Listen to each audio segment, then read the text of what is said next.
advent of the OTT platforms, there was a kind of democratization which also happened. The artists who were not getting work earlier in, say, in mainstream cinema, started getting work. The storytellers who wanted to tell their stories, but they would not get to reach the audience, they started getting that kind of audience and that platform. So that was one thing. But we have to look at the medium itself now. The medium itself, with the access to data now, the kind of access to data that people have, and the abundance of content that have, because of there is the abundance of content on OTT platforms, people expect expect that they're on the move and they want to watch content on the move. So that impacts both their attention span, as well as the kind of stories that are being told. Now, if we look at there's rise in use of handsets, right? People want to watch content on on their phones, right, or on their laptops. Primarily, OTT platforms are the streaming happens there, right? So if you physically look at that space, it's a very private space. It's a small space. I'm sitting in front of my laptop and watching something. There's no one around. I mean, I could be watching it with my friends or family, but that's not. On my phone, it's a very confined space. So therefore, I think that impacts the kind of content that comes, because it's not, there may be kind of content which I would not watch sitting in front of in a big living room, sitting in front of a television watching something with my family. So then the content became provocative. It became titillating. It became radical, and sometimes thought-provoking as well. So I think that is the shift that happened in the kind of stories that are being told now because of the advent of OTT platforms. The other thing that you see is the kind of representation that happens of certain regions in the country. Right. Now, I think they picked it from the West, this whole, telling about small towns and stories about small towns, right? So what happens in the West, or if you look at these Scandinavian noirs, right? It's a small town with a very small population. Everyone knows everyone. There's a bar, there is a pub where people go and meet. And the whole premise is that there are dark secrets where people know each other's secrets, and there are secrets hiding, right? Now, lock, stock, and barrel, you cannot take that premise and put it in Indian smaller towns, but that is what is happening.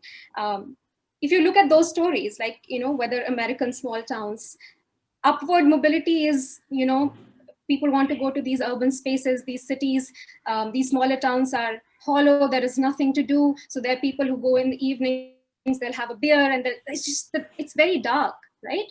And there's depression, there is crime, a lot of crime.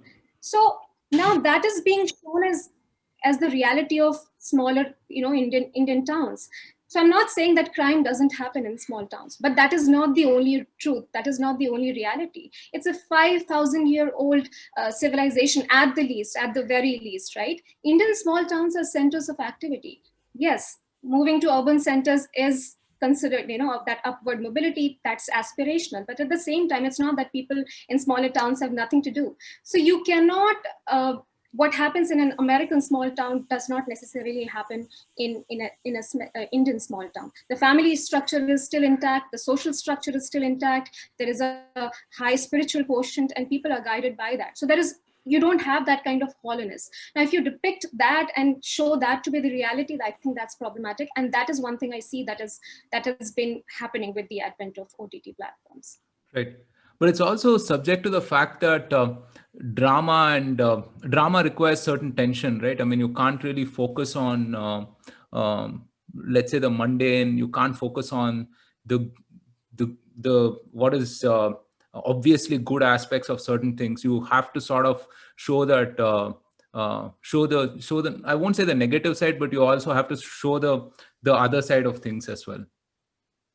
Okay, so I think here we need to discuss something which is something very fundamental, and I would say the whole idea of creativity and art and how it is understood in the Indian tradition. And I think that's very, very important. So yes, art, drama, literature, music, it mirrors society. There has to be a freedom to depict all kind of reality.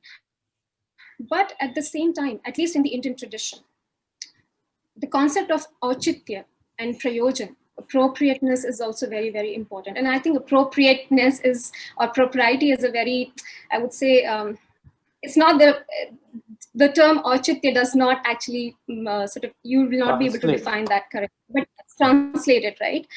But auchitya is very, very important in this. And for example, in case of, say, let's take poetry.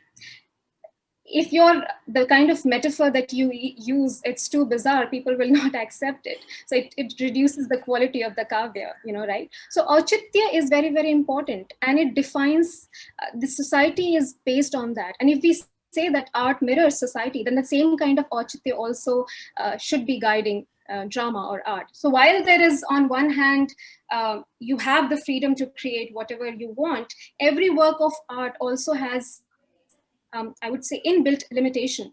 And a work of art which has integrity, or an artist who has an integrity, a dramatist, a cinematographer, a director, a poet, a writer, they would respect that inbuilt boundaries. You cannot cross it. Right. Okay.